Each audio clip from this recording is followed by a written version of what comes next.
അപേക്ഷയുണ്ട് പള്ളി കമ്മിറ്റിക്കാരോട്. ബാങ്ക് വിളിക്കണ മുക്രിക്കനെ ഉപയോഗിച്ചിട്ട് മൂത്രപ്പുര കഴുകാൻ വിടരുത്. അവരതിനുള്ളത്. അതിന് നിങ്ങൾ വേറെ ആരെങ്കിലും വിളിച്ചോളൂ. കൂലിക്ക് വിളിച്ച ആളെ കിട്ടൂലേ? ഒരു ദിവസം 2 ദിവസം കൂടുമ്പോൾ ബാത്റൂം ക്ലീൻ ചെയ്യാൻ മുക്രിക്കനെ കൊണ്ടല്ല അത് ചെയ്യിപ്പിക്കേണ്ടത്, ഹൗദ കഴുകിപ്പിക്കേണ്ടത്. അവർ മറ്റേതെങ്കിലും ഖിദ്മത്ത് അവരെ കൊണ്ട് പറ്റുന്ന ഇജ്ജത്തുള്ള പണി ചെയ്യിപ്പിക്കണം. അള്ളാഹു ഇത്രമേൽ ബഹുമാനിക്കുന്ന ആളുകളാണിവർ. അവരെ കൊണ്ടല്ല ബാത്റൂം കഴിപ്പിക്കേണ്ടത്. ഇന്നു മുതൽ ആ പരിപാടി നിർത്തണം എന്നാ ഞാൻ പറയാം. കാരണം മുഅദ്ദിനിന് വലിയൊരു ഹുർമത്തുണ്ട്, വലിയ പവറുണ്ട് അള്ളാഹുവിന്റെ അടുത്ത്. ഇത്രമേൽ ശ്രേഷ്ഠതയുള്ള ആളുകളാണവർ. വാങ്ക് വിളിക്കാന്ന് പറഞ്ഞാൽ വലിയൊരു ഇബാദത്താണ്. 12 കൊല്ലം വാങ്ക് വിളിച്ച മുക്രിമാർക്കൊക്കെ അവാർഡ് കൊടുക്കണം. 12 വർഷം മുഅദ്ദിന് പണിയെടുത്തു നിങ്ങളുടെ പള്ളിയിൽ. അത് 20-30 കൊല്ലാകാൻ നിൽക്കരുത്. മുക്രിപ്പണി ചെയ്ത ആളുകൾക്ക്, വാങ്ക് വിളിക്കുന്ന ആളുകൾക്ക് കൃത്യമായൊരു കണക്ക് പുണ്യ നബി പറഞ്ഞ് 12 വർഷമാണ്. മൻ അദ്ദന 12 സനതൻ വജബത് ലഹുൽ ജന്ന. 12 കൊല്ലം അല്ലാഹുവിന് ഒരാൾ വാങ്ക് വിളിച്ചാൽ അവർക്ക് സ്വർഗം ഉറപ്പാണ്. പുണ്യ നബി പറയാം സ്വല്ലല്ലാഹു അലൈഹി വസല്ലം. 12 കൊല്ലം വാങ്ക് വിളിച്ച എല്ലാ മുക്രിമാർക്കും ഒരു ആദരവ് കൊടുക്കണം.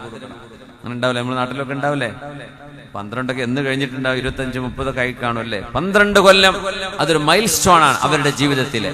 12 കൊല്ലം പൂർത്തിയാകുമ്പോ അള്ളാഹു അവർക്ക് സ്വർഗം ഉറപ്പാക്കി കൊടുക്കുന്നു എന്നാണ് പുണ്യ നബിയുടെ ഹദീസ് സ്വല്ലല്ലാഹു അലൈഹി വസല്ലം.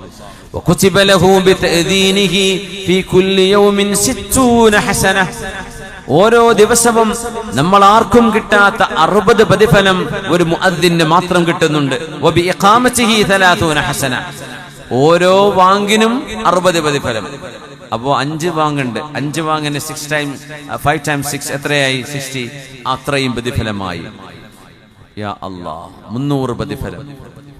ഇഖാമത്ത് കൊടുത്താൽ 30 പ്രതിഫലം. അപ്പൊ 5 നേരം 3 × 3 = 90 അല്ലേ? സോറി, എത്ര? 130. ഇഖാമത്തിന് 130 പ്രതിഫലം. ഓരോ ഇഖാമത്തിനും 30, ഓരോ വാങ്ങിനും 60 പ്രതിഫലം. ഇത് 12 വർഷം ഒരാൾ പൂർത്തിയാക്കിയാൽ മൻ അദ്ദന 12 സന വജബത് ലഹുൽ ജന്ന. അവർക്ക് സ്വർഗ്ഗമുണ്ടെന്ന് നബിയുനാ റസൂലുള്ളാഹി സ്വല്ലല്ലാഹു അലൈഹി വസല്ലം. അതുകൊണ്ട് ഈ ആദരവ് ഇത് മനസ്സിലാക്കിയത് കൊണ്ടാണ്. പള്ളി കമ്മിറ്റിക്കാർക്ക് ബുദ്ധിമുട്ടുണ്ടാക്കാനോ എക്സ്ട്രാ ചെലവുണ്ടാക്കാനോ അല്ല ഞാൻ പറയുന്നത്. അള്ളാഹുവിന്റെ റസൂല് ബഹുമാനിച്ചവരെ നമ്മൾ ബഹുമാനിക്കണ്ടേ? അതുകൊണ്ടാണ് നിസ്കാരത്തിലേക്ക് നടന്നു പോകുന്നത്. നമ്മുടെ ജീവിതത്തിൽ അപേക്ഷയുണ്ട് പള്ളി കമ്മിറ്റിക്കാരോട്. ബാങ്ക് വിളിക്കുന്ന